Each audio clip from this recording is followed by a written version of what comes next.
Wishing you all a very happy Mardi Gras today. It is Fat Tuesday, the 13th of February. Welcome to the show. Let's get you all the information, getting you ready to take on the day. Right here on Community Radio Networks. This is Community Radio Networks, The World News, read by Shabnam Madgil. Declaring that every innocent life lost in Gaza is a tragedy, President Biden welcomed Jordan's King Abdullah II to the White House yesterday for talks on how to end the months-long war and plan for what comes afterwards. The meeting with Abdullah comes as Biden and his aides are working to broker another pause in Israel's war against Hamas in order to send humanitarian aid and supplies into the region and get hostages out. The White House faces growing criticism from Arab Americans over the administration's continued support for Israel in the face of rising casualties in Gaza since Hamas launched its October 7th attack on Israel. President Biden met with Jordan's King Abdullah II at the White House as the administration continues talks on this possible hostage release deal in the Israel-Hamas war and has criticized Israel's planned ground assault on the Gaza city of Rafah. The two leaders, joined by senior foreign policy staff members, discussed the ongoing situation in Gaza and efforts to release hostages that Biden said he has discussed with Israeli Prime Minister Benjamin Netanyahu and leaders in Egypt and Qatar to push this forward. He said that that effort would include a 6-week pause in fighting. As President Biden met with Jordan's King Abdullah at the White House, two leaders did disagree over key issues in Israel's war in Gaza. While President Biden reiterated his opposition to a permanent ceasefire in the region, it is King Abdullah who called for an immediate end to the war, adding that a ground operation in Rafah would be devastating. While King Abdullah advocated for a permanent ceasefire, Biden still suggesting that 6-week pause in fighting that would include a hostage deal between Israel and Hamas. President Biden said he's pushing for that 6-week pause in fighting to allow for the release of hostages, saying that that could lay the groundwork for broader peace, and such a pause would bring an immediate and sustained period of calm into Gaza of at least 6 weeks, which we could then take the time to build something more enduring.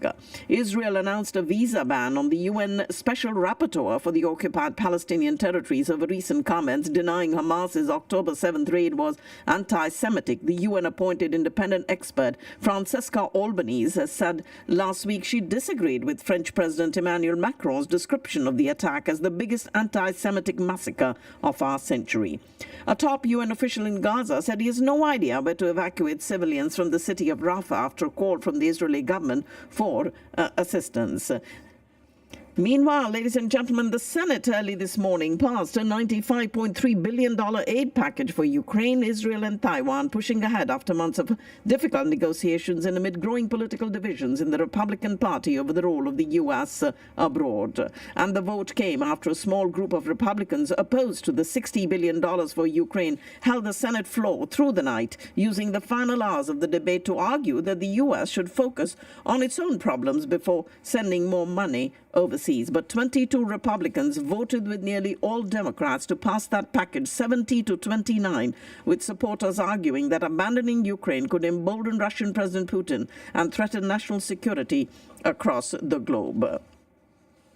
Ukraine claims it has evidence Russia fired an advanced hypersonic missile, one that experts say is almost impossible to shoot down for the first time in the almost 2-year-old war. Over the past 24 hours, the Russians launched 5 missile strikes and 71 airstrikes and fired 45 times from multiple launch rocket systems on Ukrainian positions and populated areas. The Russian attacks against Ukraine have killed 4 people and injured another 11 over the last 24 hours. And Russia has warned the West that Moscow would be very tough if the U.S.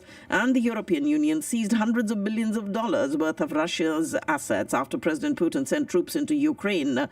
2 years ago, the United States and its allies prohibited the transactions with Russia's central bank and finance ministry, blocking around $300 billion of sovereign Russian assets in the West. President Zelensky may soon visit several Western European capitals to urge them to increase their aid for Ukraine amid the slowdown in U.S. funding. And the Council of the European Union has adopted a decision that brings closer the establishment of a mechanism for the use of excess profits from frozen Russian assets in the European Union in favor of Ukraine. The foreign ministers of France, Germany and Poland intend to continue coordinating efforts in the Weimar Triangle format and to convene an expanded meeting of Weimar and Ukraine's foreign ministers in the near future. The winner of the presidential election in Finland, Alexander Stubb, has said that there can be no political relations with Russia until the war in Ukraine is over. He noted that there are contacts between Russia and Finland at the level of diplomats and border guards, but there are no political relations. Republicans in the U.S. House of Representatives will try again today to impeach Democratic President Joe Biden's top border official, a week after their attempt ended in a humiliating legislative defeat for Republican Speaker Mike Johnson. Homeland Security Secretary Alejandro Mayorkas stands accused by House Republicans of failing to stem record flows of migrants across the U.S.-Mexico border in what Donald Trump views as a top issue in his campaign to unseat Biden in the November presidential election. And Mayorkas has said he does not bear responsibility for the border situation, blaming it instead on a broken U.S. immigration system that Congress has not been able to fix. Former President Trump asked the Supreme Court to step into the charge dispute over whether he may claim immunity from prosecution, once again pressing the 9 justices to resolve a question that could undermine his campaign for a second term. He asked the Supreme Court to temporarily block a scathing and unanimous decision from the D.C. Circuit handed down last week that flatly rejected his claims of immunity from election subversion charges brought by special counsel Jack Smith. Donald Trump has endorsed his daughter-in-law, Lara Trump, to help lead the Republican National Committee, a move that would tighten his hold on the party even as the 2024 nominating contest continues. In an announcement by his campaign last night, he proposed that Lara Trump, a former television producer who's married to his son Eric, become co-chair along with Michael Whatley, the RNC's general counsel. And the current chairwoman, Ronna McDaniel, has been in discussions to step down. Nikki Haley criticized Donald Trump's populist stance towards NATO, as well as his pledge to increase tariffs on China and other countries, attacking 2 of the central tenets of the former president's argument for a return to the White House in 2024. German Chancellor Olaf Scholz has blasted comments by Donald Trump questioning U.S. commitments to defend NATO allies in case they were attacked, saying the position endangers Europe without naming Trump explicitly. Olaf Scholz said that Germany and neighboring Poland have mutual defense commitments as part of the military alliance and that nobody should question that arrangement. Nor'easter is pushing off the mid-Atlantic coast this morning and bringing snow to millions of people in the northeast and southern New England, with forecasters warning that snowfall rates in New York City tri-state area could approach 1 to 2 inches per hour throughout the morning commute, which will make for some tricky travel on Interstate 95 and other roads and highways in the region. This powerful winter storm hitting areas from eastern Pennsylvania to Massachusetts, snarling traffic during rush hour this morning. And the woman responsible for opening fire inside a Houston mega church on Sunday afternoon has been identified by authorities, who also shared that she used an assault-style type rifle with Free Palestine written on it. The 36-year-old Yvonne Moreno was identified as the shooter by Houston police, believed to have entered Joel Osteen's Lakewood church with a 5-year-old boy. And while inside the church, she wore a trench coat and backpack and carried an assault-style weapon that had Free Palestine written on it. And during that chaos, the young boy and the 57-year-old man were both hit, and the young child is currently in critical condition at a local hospital. There was an incident this weekend at the DFW airport after an American Airlines passenger jet overran the runway while landing. The FAA reports the incident with American Airlines Flight 1632 due to a braking malfunction. American Airlines says that there were no reported injuries among the 99 passengers and 6 crew members on board. The Boeing 737-800 had departed from Ronald Reagan Washington National Airport in Washington, D.C., and upon landing at DFW, experienced a braking issue that sent the aircraft past the runway's end. Meanwhile, a plane carrying 4 Canadian skydivers made an emergency landing on a beach in the southern Mexico state of Oaxaca, and resulting in this death of a 62-year-old man who was on the beach at that time. The plane was forced to land on a populated section in the popular Pacific resort town of Puerto Escondido, and the victim's wife, who had been on the beach alongside him, was unharmed. South Africa dismissed a bid by U.S. lawmakers to have legislation passed that calls for a review of bilateral ties between the two nations.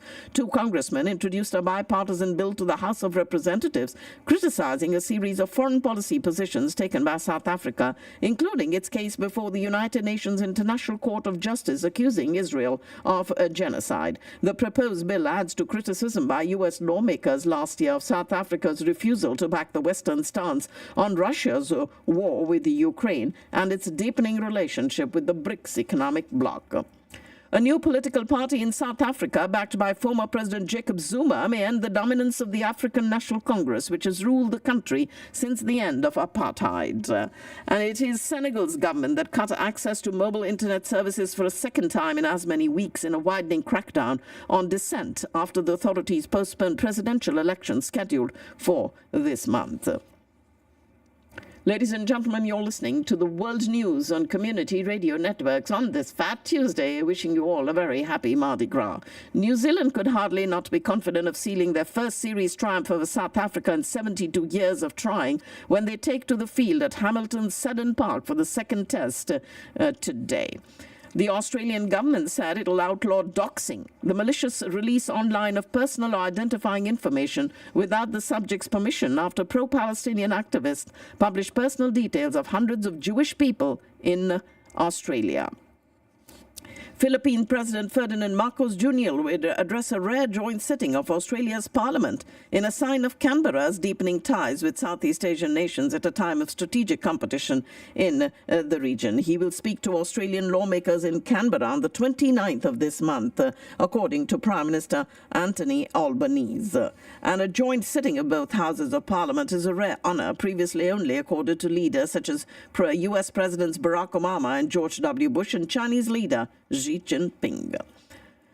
Preparations in full swing in Abu Dhabi as Prime Minister Modi lands there ahead of the inauguration of the BAPS Mandir, the first Hindu temple, and that being done by Prime Minister Modi tomorrow. Volunteers have expressed their enthusiasm and termed it a dream that has come true for everyone in the Indian community. Prime Minister Modi landed in the UAE and received a ceremonious welcome today. And amid the ongoing farmers' protests, Union Agriculture Minister Arjun Munda has said a law guaranteeing minimum support price on crops cannot be brought in a hurry without consulting all stakeholders, and urged the protesting farmer groups to have a structured discussion with the government on that issue. He also cautioned the protesting farmers to be aware and alert about some elements which could defame their protest for political benefits. The government has also made a ministerial delegation that held 2 rounds of discussions with the farmers' groups, including the Samyuka Kisan Morcha, which is non-political, and the Kisan Mazdoor Morcha in Chandigarh to resolve their concerns. However, as the talks remain inconclusive, farmers' groups have started their Delhi Chalo March. The Delhi Chalo March of farmers, primarily from Punjab, Haryana and western UP, turned violent at several places today as the protesters tried to break police barricades put up at borders.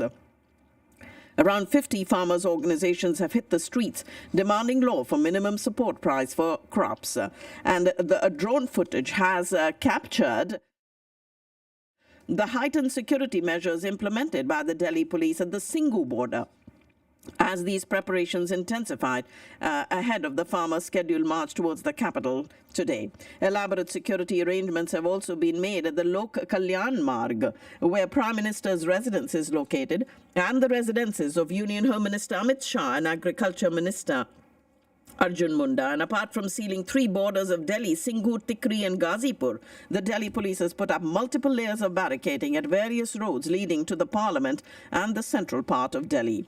The Delhi Metro Rail Corporation announced today that multiple gates may be closed as per security instructions in the wake of the farmers' march towards the national capital. And the historic Red Fort complex has been temporarily closed for visitors due to security reasons.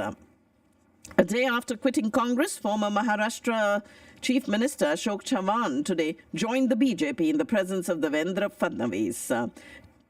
And the first Astha train from Goa embarked on its journey to Ayodhya with approximately 2,000 passengers. We do have Dattaji Rao Gaikwad, the oldest Test cricket player in India and a former captain who has died this morning from age-related illnesses. The 95-year-old Gaikwad was the father of the national coach Anshuman Gaikwad and a former opener for India. United Nations Secretary-General Antonio Guterres is continuing to monitor the situation following the general elections in Pakistan. The U.S. has said Pakistan should hold an independent investigation into the claims of election irregularities through its legal system. The U.S. State Department spokesperson Matthew Miller, responding to a question about the demand for an independent probe, stated, "I don't know what body are they proposing to conduct an independent investigation would be." Pakistan's election has been remarkable in producing a result disappointing to most of its foreign partners and rivals, with little reason for optimism about the government that will eventually emerge from it. Pakistan's two largest political parties have been wrangling over who will be prime minister after an inconclusive vote last week forced them to join forces and try to form a coalition in a parliament dominated by independents. Independent candidates backed by former Prime Minister Imran Khan represent the largest group, with 93 of the 264 parliamentary seats declared. That shocked many who had expected their showing to be severely dampened by an intense crackdown on Imran Khan and his party. But he cannot become prime minister as he's in jail, and his grouping cannot form a government as they nominally ran as independents, as his party was barred from standing. Pakistan's two main family-controlled political parties are drawing closer to forming that coalition government that would thwart Imran Khan's group, even after the jailed former cricket stars candidates won the most seats in the country's contentious election. Despite not being able to secure a simple majority in the 266-seat National Assembly, the PMLN claims that its Supreme Leader Nawaz Sharif is still in the hunt for the coveted slot of Prime Minister for a record fourth time. Pakistan Muslim League Nawaz and PPP have commenced formal discussions to forge a government at the centre with the support of their allies, as political scheming has reached its peak, in which neither political party was able to gain a simple majority. Even as the PTI described alleged ongoing attempts to change the election results to convert the victory of its candidates into defeat as a malicious plot to plunge the country deep into a quagmire of political chaos and economic instability, the party decided to run for the offices of Speaker, Prime Minister and other positions. PMLN President Shahbaz Sharif has said today that his party will gladly sit in the opposition benches if independent candidates were able to form a government. Barrister Gohar Khan has given details of the National Assembly seats allegedly won by the PTI, and at a press conference said these details will also be provided in the form of a white paper. 3 seats in Islamabad, 4 in Balochistan, 115 in Punjab, 16 in Sindh, 42 in Khyber Pakhtunkhwa. Barrister Gohar Khan has said PTI founder Imran Khan wants the party to form its own government, whether it is in the centre, Khyber Pakhtunkhwa or Punjab. And Aleem Khan, the sister of former Premier Imran Khan, has said the PTI founder wants the vote stolen from the PTI to be returned. The Islamabad High Court today has summoned caretaker Prime Minister Anwarul Haq Kakar on the 19th of this month over the failure to recover allegedly missing Baloch students. During that hearing, the Attorney General of Pakistan had informed the court that out of 50 missing people, 22 had been recovered, while the whereabouts of 28 others were still unknown. The trophy for the 9th edition of the Pakistan Super League was unveiled at the Polo Ground at the Racecourse Park in Lahore today, according to the Pakistan Cricket Board, and it said that this year's trophy was called the Orion Trophy, adding that it was made from pure silver and coated in white gold. Ladies and gentlemen, that's all I have in the world news for you this morning. I do have financial news coming up for you, and let's do that for you shortly. Stay with us right here on Community Radio Networks.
Ladies and gentlemen, we are going to get you your financial news now right here on Community Radio Networks. Community Radio Networks is possible because of support from Discount Power, Houston EB5, the Ahluwalia Law Offices, the Wyndham Hotel in Irving, Digital X-Force, Kinzer Law, Mai Kolachi, Shri Vimal, Mystic Mandala, and Flashbrush Productions. Huge thanks going out to them for their support of Community Radio Networks. You've already heard the world news, and now I am going to get you your financial news. We will start with your foreign currency exchange rates. We do have the Indian rupee at 83.09, Pakistani rupee at 279.27, Bangladeshi taka at 109.73, the Sri Lankan rupee at 313.22, Nepalese rupee 133.01, the British pound at 0.79, the euro at 0.93, the Canadian dollar 1.35,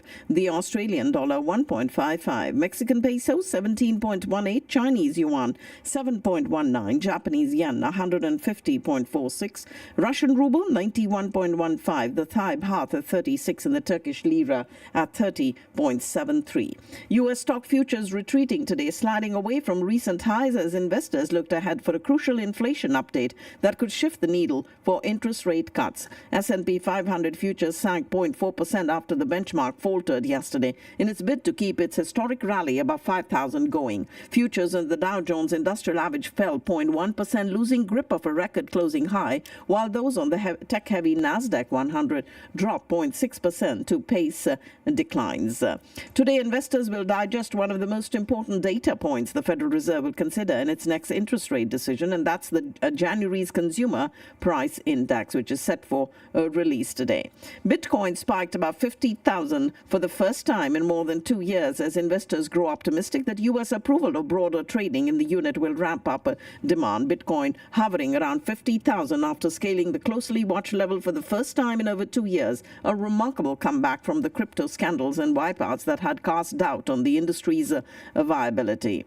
The largest digital asset trading at around 49,800 as we speak, having earlier risen as high as 50,379. U.S. equity futures slumped before the release of keenly awaited inflation data that could set the stage for the timing of the Federal Reserve move to interest rate cuts. And nearly 20% of outstanding debt on U.S. commercial and multifamily real estate, $929 billion, will mature this year, requiring refinancing or property sales. The volume of loans coming due there swelled 40% from an earlier estimate by the Mortgage Bankers Association of $659 billion, a surge attributed to loan extensions and other delays rather than new transactions.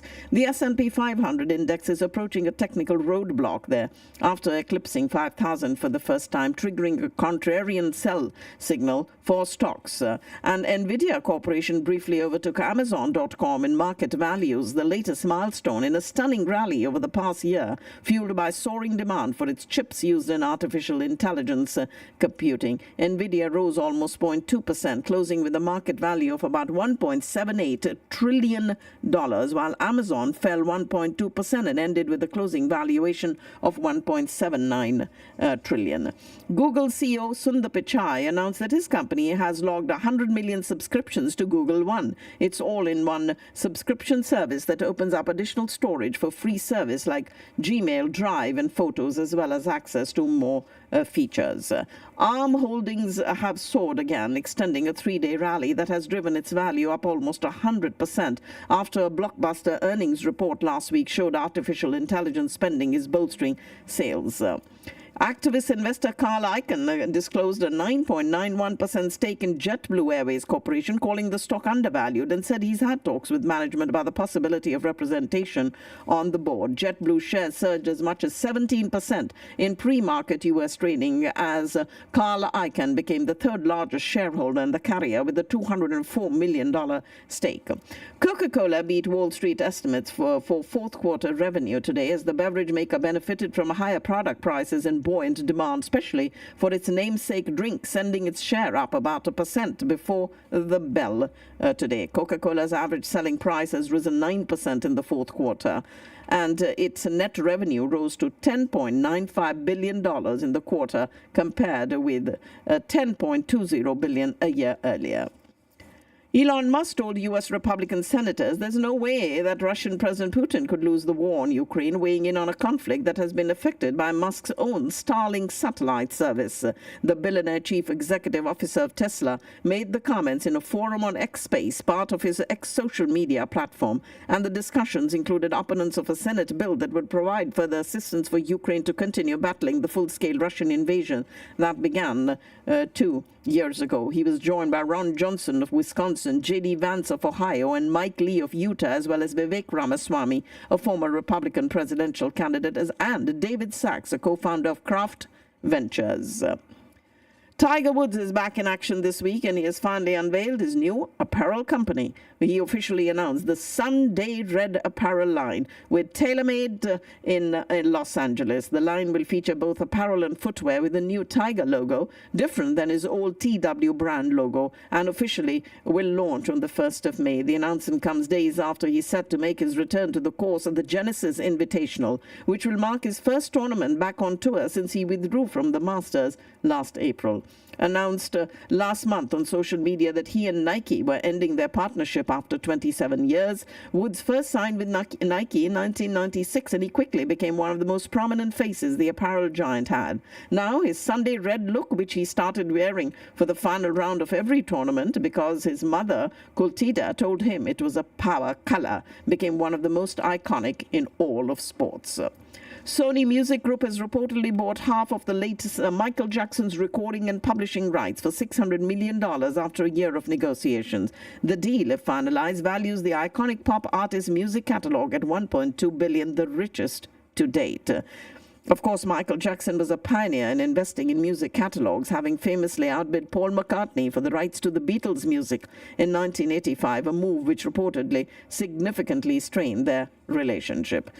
Super Bowl certainly left its mark on sports fans, but one of the centerpieces of the excitement was Taylor Swift's presence, which was covered by media outlets of all kinds. While some data has correlated her presence with the rise in views for NFL games, New Edge Wealth senior portfolio manager and head of fixed income and macro Ben Emmons argues Taylor Swift's influence extends to stocks. Auto insurance premiums are expected to rise across the country this year, already rising 24%, adding another wrinkle to the difficulties in keeping up with inflation. According to data released by the Labor Department, auto insurance rates rose more than 20% than they were last year at this time.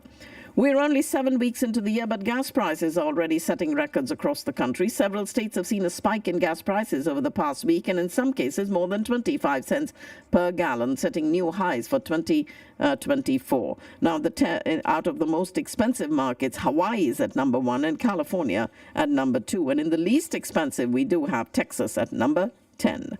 Americans are apparently looking to make 2024 the year of love. A new survey shows Valentine's Day spending on significant others is expected to hit a record this year. Overall, consumers plan to spend $25.8 billion on Valentine's Day this year. And the number is on par with last year's spending, which was $25.9 billion, and the third highest in the survey's history. Consumers will spend $185.81 each on average, nearly $8 more than the average Valentine's Day spending over the last 5 years. As for who they're spending money on, most are buying gifts for spouses and significant others, that's 86%, followed by other family members, 56%, pets, 31%, friends, 28%, children's classmates and teachers, 24%, co-workers, 16%, and everyone else at 12%. And, of course, the survey is also showing us that the top gifts include candy at 57%, greeting cards at 40%, flowers at 39%, and evening out at 32%, jewelry at 22%, clothing at 21%, and gift cards at 19%. New spending records expected for jewelry at $6.4 billion, flowers at $2.6 billion, clothing at $3 billion, and an evening out at $4.9 billion. Diamondback Energy's $26 billion acquisition of Endeavor Energy highlights the rapid-fire consolidation that has swept swept across the U.S. Permian Basin, which includes parts of West Texas and southeastern New Mexico, as oil and gas producers scoop up domestic acreage. Shares of Diamondback rose more than 8% as Wall Street cheered the merger announced yesterday, along with the Midland, Texas company's better-than-expected revenue outlook for 2024. The Texas comptroller is warning people about a fraudulent email claiming to come from his office. Glenn Hagar's office sent a notice about a message with the subject line "Code Violation Notice." And with cities in Tarrant County growing as a tourism destination, officials and developers in the western part of the Metroplex are working together to keep people moving. City planners and business leaders met in Hearst for the Tarrant Transportation Summit, and among the topics they discussed was growth in the eastern part of Tarrant County around Arlington, which will host the 9 World Cup matches in 2026. Fort Worth ISD Superintendent Dr. Angelica Ramsey wrote in a statement posted to the district's website that due to declining enrollment and a reduction in federal funding, the district needs to make cuts in budgets and staff. This is on top of the $1.6 million in budget cuts last year. The Fort Worth Board of Education will hold a special meeting tonight to discuss these cuts. The Sizegration America Corporation makes a variety of industrial electronic products, including tire pressure monitoring systems, virtual reality glasses, and battery packs. It already has several facilities in Asia. Now, with a move to North Texas, this Taiwan-based company says the new Plano manufacturing facility will improve the company's supply chain in the United States. They are moving into a space in Plano's Research and Technology District next year, 2025, and by 2029 expect to have at least 150 employees in North Texas. Sizegration is traded on the Taipei Exchange under the symbol of 5309. Toyota Motor Corporation said this morning that the president and chairman of Daihatsu Motor will step down almost a year after the small car unit said it had a rigged collision safety test.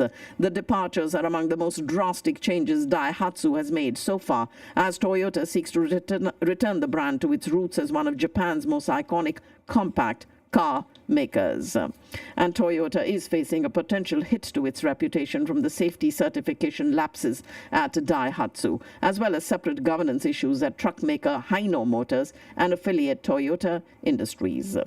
25-year-old Chinese office worker says her boyfriend is everything she could ask for in a romantic partner. He's kind, empathetic, and sometimes they talk for hours, except he isn't real. Her boyfriend is a chatbot on an app called Glow, an artificial intelligence platform created by Shanghai startup Minimax that is part of a blossoming industry in China, offering friendly, even romantic human-robot relations. Some Chinese tech companies have run into trouble in the past for the illegal use of users' data, but despite the risks, users say they are driven by a desire for companionship because China's fast pace of life in urban isolation make loneliness an issue for many. The IMF and the World Bank warned that the Gaza conflict and the related attacks on shipping through the Red Sea pose threats to the global economy. The conflict in Gaza, raging since October, has already hit the Middle East and North Africa region's economy, according to the International Monetary Fund's managing director, Kristalina Georgieva. Aston Martin unveiled a trio of vehicles today, including its new Formula One race car, as the British luxury automaker aims for a strong 2024 after a somewhat challenging 23, both on and off the track. Gaydon, England-based Aston Martin also showed off its updated Vantage sports car, an important part of its portfolio in the entry-level luxury sports car segment, with prices starting the $150 range. And the third car Aston showed off is its Vantage GT3 race car, which will compete in enduring racing. Japanese shares touched a 34-year peak today, while European stocks and S&P 500 futures slipped as investors waited for a U.S. inflation report that could shape Federal Reserve policy. Japan's latest growth figures are set to confirm it slipped to fourth largest economy in the world last year, a development that reflects the impact of its feeble currency and aging demographics. Japan's Nikkei 225 stock average briefly rose 3%, its biggest advance since November of 2022, as tech tech shares led gains after Tokyo Electron Limited boosted its full-year revenue and profit guidance. The National Payments Corporation of India and banks in the US and India are in advanced discussions to establish a real-time payment link between the two countries. NPCI is collaborating with Indian banks experienced in the Unified Payment Interface, the UPI system, and foreign banks to develop models and conduct pilot tests. UPI for international payments, where Unified Payments Interface services are now available in Sri Lanka and Mauritius. Prime Minister Modi yesterday attended that event marking the launch of UPI and RuPay card services in both countries. NPCI International Payments Limited and Lyra also introduced UPI in France earlier this month. KRBL reported a nearly 35% drop in third-quarter profit today, hit by a weak demand for its India Gate Basmati rice brand in international markets, leading to a 6.4% decline in its shares. BSE Sensex and Nifty 50 surged in trade as investors awaited crucial U.S. inflation data. And Reliance Industries, led by Mukesh Ambani, has become the first Indian-listed company to surpass a market capitalization of 20 lakh crore rupees. Paytm shares experienced a significant decline of up to 9.88% today, reaching a low on the Bombay Stock Exchange. And state-owned BHEL today posted a consolidated net loss for the third quarter that ended in December. Software testing startup Antithesis has raised $47 million in seed funding, valuing the company at $215 million. Amplify Partners, Tamarack Global, and First Inventures led the funding round. The Washington-based startup was co-founded by serial entrepreneur Will Wilson, who sold his last startup, Foundation DB, to Apple in 2015. And it is Delhi to Jaipur in just 2 hours, according to Union Road Transport and Highways Minister Nitin Gadkari, announcing this morning that an electric bus service will be introduced on the Delhi-Mumbai Expressway. The plan involves laying electric cables along the highway, enabling a 2-hour journey from Delhi to Jaipur, and further stated that the fare for this electric bus service will be 30% lower than that of a diesel bus. We have a press release here on actor, producer, and entrepreneur Alia Bhatt dropping an awareness video of Amazon original series called Poacher as executive producer with her production company Eternal Sunshine Productions for the upcoming series. Poacher is produced by QC Entertainment and releases on the 23rd of this month in India and across more than 240 countries and territories worldwide in multiple languages. Poacher is an investigative crime series based on true events, unearthing the largest ivory poaching ring in Indian history. A first-of-its-kind project, Poacher brings the world of environmental conservation and entertainment together with the intent of highlighting a key global concern: illegal poaching. Atif Mia, prominent Pakistani-American economist and Princeton University professor, has urged the nation's future leaders to brace themselves for a challenging economic journey and to outline priorities for recovery. He emphasized the country's consistent global economic decline, highlighting last year's contraction and alarming macroeconomic indicators such as inflation, stunted growth, escalating debt, and diminishing investment. And during the past 20 months, Pakistani businessmen and rich individuals have not only been investing heavily in Dubai's real estate, but also establishing export-import trading houses out there. Shares at the Pakistan Stock Exchange recovered their losses from the previous 2 sessions this morning as the benchmark index gained 161 points. The lack of clarity following the general elections has businessmen shaking in their boots, with many expressing the fear that they would not be able to sustain more political instability and economic turbulence, while the incoming government may find it hard to restore some semblance of order in the shadow of IMF conditions. Workers' remittances have increased 26.2% on year in January, but the overall inflows were down by 3% in the first 7 months of this financial year of 23-24. Ladies and gentlemen, that's all I have in the financial news for you this morning, and getting you all that information ready for you to take on the day. In just a couple of minutes, I'll have our final segment of the show coming up for you. Stay with us. Community Radio Networks wishing you all a very happy Mardi Gras today.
Let's get you this final segment of our program here this morning on this beautiful Tuesday, the 13th of February, and wishing you all a very, very happy Mardi Gras. But let's tell you about some other stories that happened on today's date. On the 13th of February in 1633, Italian philosopher, astronomer, and mathematician Galileo Galilei arrives in Rome to face charges of heresy for advocating the Copernican theory, which holds that the Earth revolves around the Sun. He officially faced the Roman Inquisition in April of that same year and agreed to plead guilty in exchange for a lighter sentence.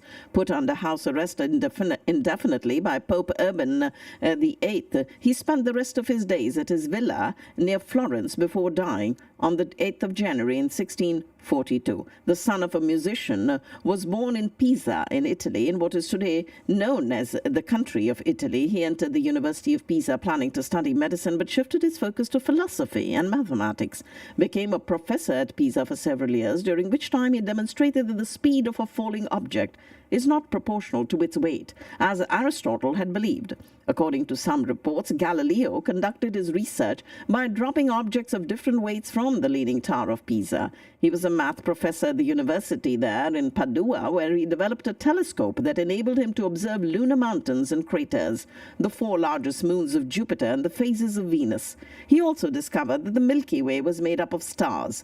Following the publication of his research, he gained acclaim and was appointed court mathematician at Florence.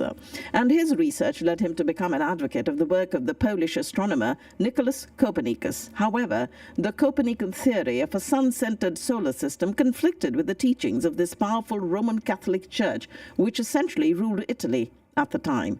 Church teachings contended that Earth and not the Sun was at the center of the universe. Galileo was brought before the Roman Inquisition, a judicial system established by the church doctrine, and this included the banning of books that conflicted with church teachings. The Roman Inquisition had its roots in the Inquisition of the Middle Ages, the purpose of which was to seek out and prosecute heretics considered enemies of the state. Today, Galileo is recognized for making important contributions to the study of motion and astronomy. His work influenced later scientists such as English mathematician and physicist Sir Isaac Newton, who developed the law of universal gravitation. In 1992, the Vatican formally acknowledged its mistake by condemning Galileo. It was on today's date in 1633 that Galileo arrived in Rome to face those charges for advocating the Copernican theory. Following Britain's bloodless, glorious revolution, Mary, the daughter of the deposed king, and William of Orange, her husband, are proclaimed joint sovereigns of Great Britain under Britain's new Bill of Rights on today's date in 1689. The Bill of Rights, which greatly limited royal power and broadened constitutional law, granted Parliament control of finances and the army, and prescribed the future line of royal succession, declaring that no Roman Catholic would ever be sovereign of England. The document also stated that Englishmen possessed certain inviolable civil and political rights, a political concept that was a major influence in a composition of the U.S. Bill of Rights composed almost exactly a century later. And this glorious revolution, the ascension of William and Mary, and the acceptance of the Bill of Rights were decisive victories for Parliament in its long struggle against the Crown. Happened on today's date in the year 1689. And the earliest military action to be awarded a Medal of Honor is performed by Colonel Bernard Irwin, an assistant army surgeon serving in the first major U.S. Apache conflict. Near Apache Pass in southeastern Arizona, he, an Irish-born doctor, volunteered to go to the rescue of 2nd Lieutenant George Bascom, who was trapped with 60 men of the U.S. 7th Infantry by the Chiricahua Apaches. He and 14 men, initially without horses, began that 100-mile trek to Bascom's forces riding on mules. After fighting and capturing Apaches along the way and recovering stolen horses and cattle, they reached Bascom's forces on today's date, the 13th of February in 1861, and proved instrumental in breaking that siege. His bravery in this conflict was the earliest Medal of Honor action, and the award itself was not created until the year 1862, and it was not until 1894 that he received the nation's highest military honor. But that military action that was awarded that first Medal of Honor was performed on today's date in 1861, and it went to Colonel Bernard Irwin. On the 13th of February in 1905, President Theodore Roosevelt delivers a speech to the New York City Republican club. He had just won re-election, and in his speech he discussed the country's current state of race relations and his plan for improving them. Many white Americans' attitude of superiority to other races still lingered. Much bitterness still existed between North and South, and in addition, Roosevelt's tenure in office had seen an influx of Asian immigrants in the West, which contributed to new racial tensions. His solution was to proceed slowly towards social and economic equality. He cautioned against imposing radical changes in government policy and instead suggested a gradual adjustment in attitudes. And while he believed in the words of the Declaration of Independence that all men are created equal, his administration took only a passive long-term approach to improving civil rights. His successors in the 20th century would take the same route. It was not until Lyndon Johnson passed the Civil Rights Act in 1964 that government efforts to correct racial bias would be encoded into law. President Roosevelt delivered that speech to the New York City Republican Club on today's date in 1905, discussing the country's current state of race relations and his plans for improving them. On the 13th of February in 1914, the American Society of Composers, Authors and Publishers, ASCAP, is founded to help music creators make a living from their work. If music did not pay, it would be given up. So wrote an Associate Justice in a landmark Supreme Court decision. He wasn't referring to musicians themselves in that statement, but to places of business in which copyrighted musical works could be heard, whether such music was live or recorded, and critically, whether or not it generated direct revenues. Whether it pays or not, the purpose of employing it is profit, and that is enough. So it was the American Society of Composers, Authors and Publishers that was founded on today's date in the year 1914. Among the founding members were the musical giants of the day: Irving Berlin, James Weldon Johnson, Jeremy Kern, and John Philip Sousa. Circa 1915, songwriters like these made their living primarily from fees earned through the sales of sheet music.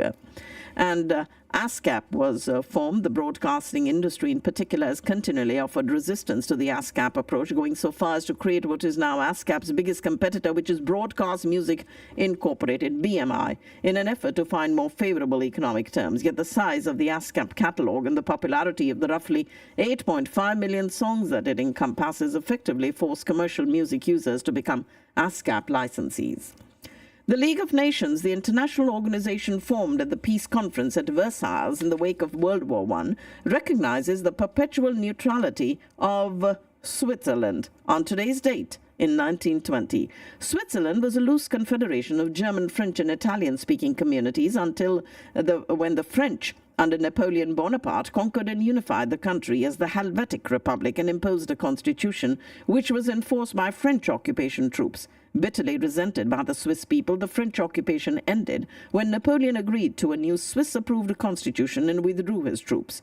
The Congress of Vienna in 1815, which would determine Europe's borders until the outbreak of World War I, nearly a century later recognized the perpetual neutrality of Switzerland.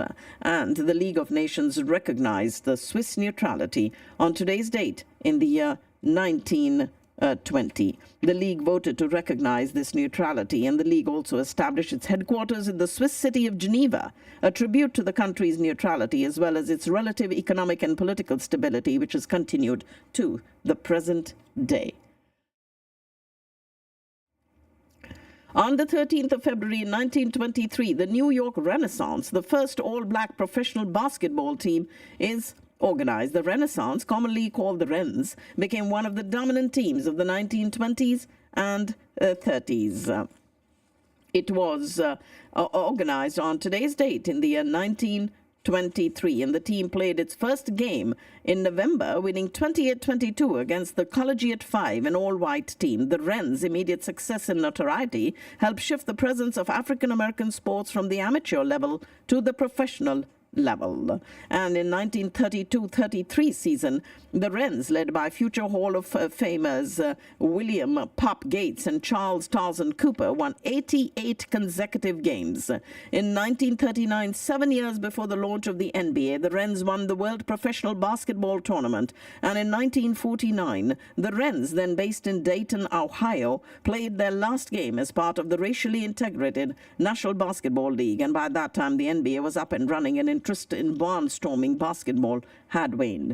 In 1963, the Wrens team was inducted into the Basketball Hall of Fame, but it was the first all-black professional basketball team that was organized on today's date in 1923, the New York Renaissance, or the Wrens. And on the evening of the 13th of February 1945, a series of Allied firebombing raids began against the German city of Dresden, reducing the Florence of the Elbe to rubble and flames and killing roughly 25,000 people. Despite the horrendous scale of destruction, it arguably accomplished little strategically since the Germans were already on the verge of surrender. And it was these explosives that were dropped on the city by 800 American and British aircrafts. The firestorm created by the 2 days of bombing set the city burning for many more days, littering the streets with charred corpses, including many children. 8 square miles of the city was ruined, and the total body count was between 22,700 and 25,000 dead. The hospitals that were left standing could not handle the number of injured and burned, and massive burials became necessary. Among the American POWs who were in Dresden during the raid was novelist Kurt Vonnegut, who conveyed his experience in his classic anti-war novel called Slaughterhouse 5. And that, ladies and gentlemen, happened on today's date in 1945. That, of course, towards the end of World War II, when this series of Allied firebombing raids began against the German city of Dresden. President Lyndon B. Johnson decides to undertake the sustained bombing of North Vietnam that he and his advisors had been contemplating for a year. And he did that on today's date, the 13th of February 1965. It was called Operation Rolling Thunder, the bombing campaign designed to interdict North Vietnamese transportation routes in the southern part of North Vietnam and slow infiltration of personnel and supplies into South Vietnam. The first Rolling Thunder mission took place when 100 U.S. Air Force and Republic of Vietnam Air Force planes struck the Zom Bang ammunition dump 100 miles southeast of Hanoi. And then from 65 to 68, about 643,000 tons of bombs were dropped on North Vietnam, and a total of nearly 900 U.S. aircrafts were lost during Operation Rolling Thunder. The operation continued with occasional suspensions until President Johnson, under increasing domestic political pressure, halted it in 1968. He had approved this Operation Rolling Thunder on today's date in 1965. And today's date is the 13th of February. It is a happy Fat Tuesday today. Wishing you all a very happy Mardi Gras. We're waking up to temperatures that were near freezing in the morning with a light wind. But we are going to see plenty of sunshine today and feel the mild temperatures. Afternoon highs will top out in the low to mid 60s as a south wind slowly returns. Another quiet night tonight is on the way, and lows will dip into the low to mid 40s. Valentine's Day tomorrow is going to be a beautiful day with afternoon highs in the mid to upper 60s.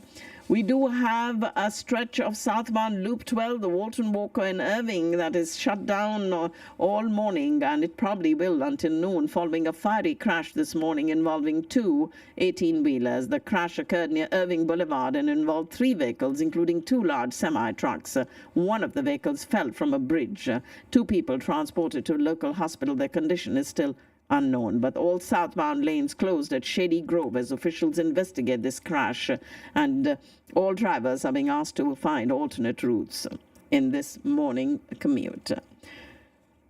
We do have our supporters here for Community Radio Networks, and I'd like to take a moment here to thank Mr. Malik Jamal with Discount Power. DiscountPowerTX.com for more information, as well as Houston EB5. Huge thanks going out to Mr. Pradeep Kumar. The Ahluwalia Law Offices, Attorney Pallavi Ahluwalia can help you with your legal cases, and you can get more information at ahluwalialaw.com. The Wyndham Hotel in Irving on Airport Freeway has beautiful banquet halls for your next events.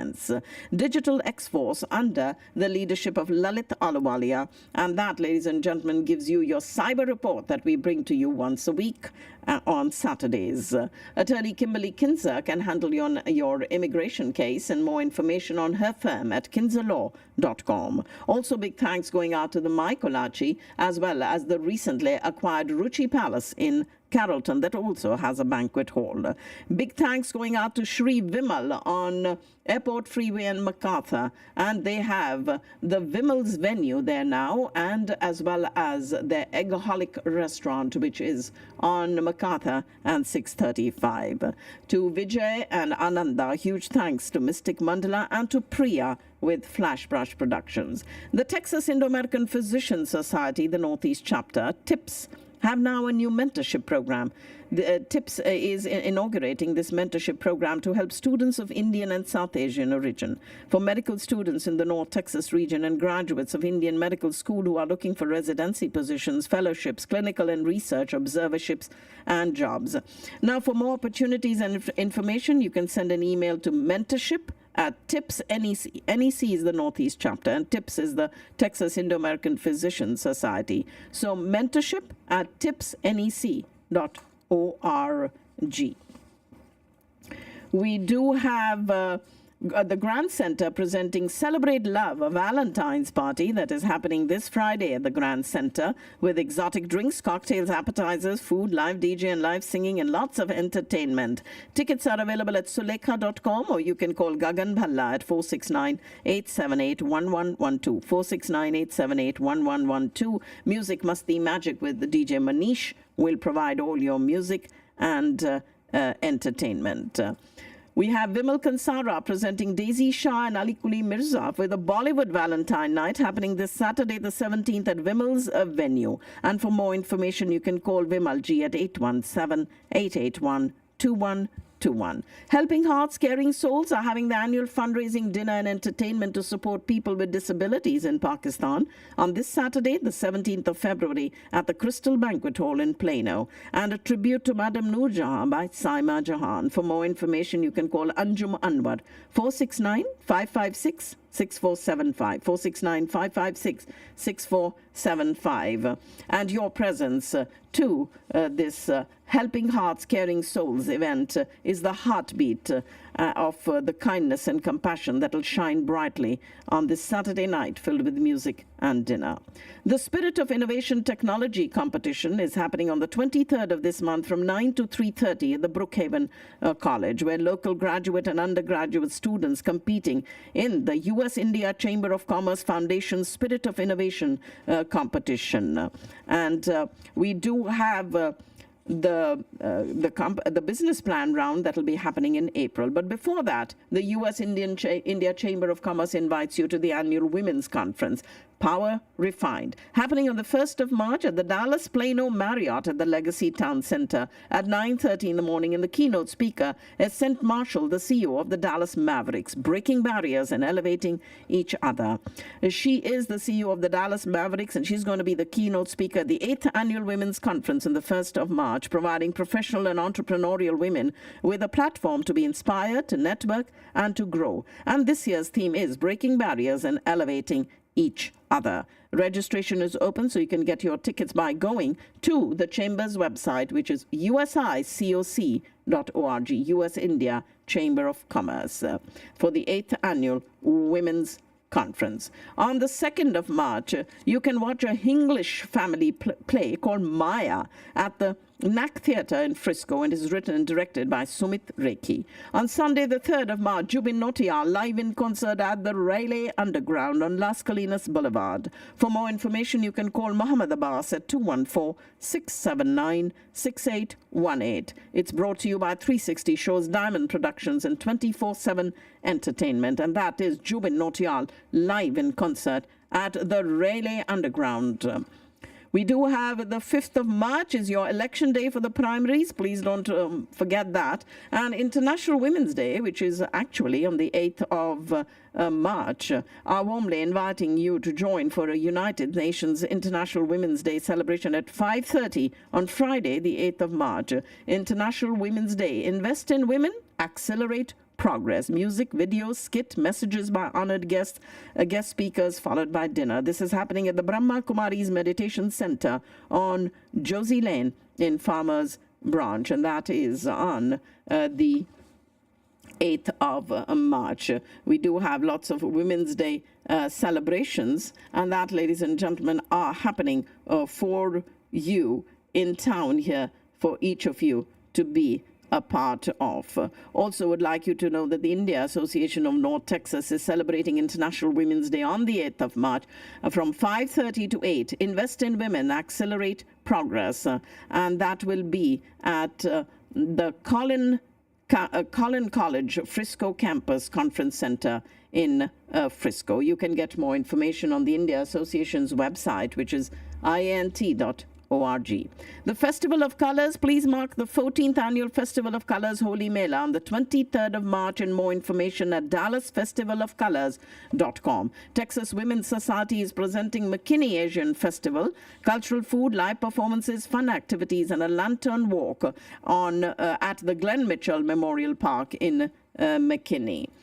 We have Fly, First Love Yourself Showcase Season 4, the Success Door, supporting the Pledge Campaign Foundation, presenting this Met Gala and Charity Gala. And that'll be happening for you right here in our community. And we will get more information to you as it is available to us. It will be on the 6th of April at the Dew Event Center in Louisville from 4 to 8.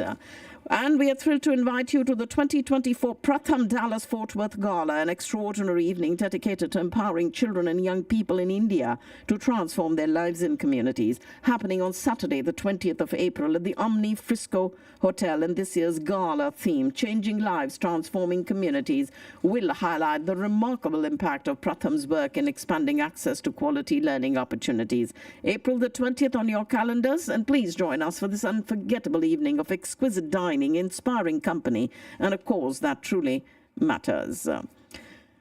We have, for the first time in American television history, that PBS stations across the U.S. will show a new documentary film on Swami Vivekananda called America's First Guru, and that too a first by an Indian origin documentary filmmaker. And my new feature-length documentary film called America's First Guru broadcast on public television and tells the compelling story of how yoga, Vedanta, and the highest ideals of Indian wisdom first entered the popular American conversation in 1893 with the arrival of Swami Vivekananda at the first World's Parliament of Religion in Chicago, and how in 6 short years he traveled across the country, transforming American religion, culture, interfaith dialogue, and gender equality, celebrated the universality and pluralism of all faiths, and changed the way the West saw India forever, and in doing so became America's first guru. That, ladies and gentlemen, is a build-up to the May broadcast showing the film at special preview screenings at Princeton University, Harvard University, New York, LA, Chicago, and the Bay Area. And after the broadcast, it'll be streamed through the PBS app and Prime Video. And that is America's First Guru, a story of Swami Vivekananda. That's all the information that I have for you this morning. Wishing you all a very, very happy Mardi Gras. It's Fat Tuesday.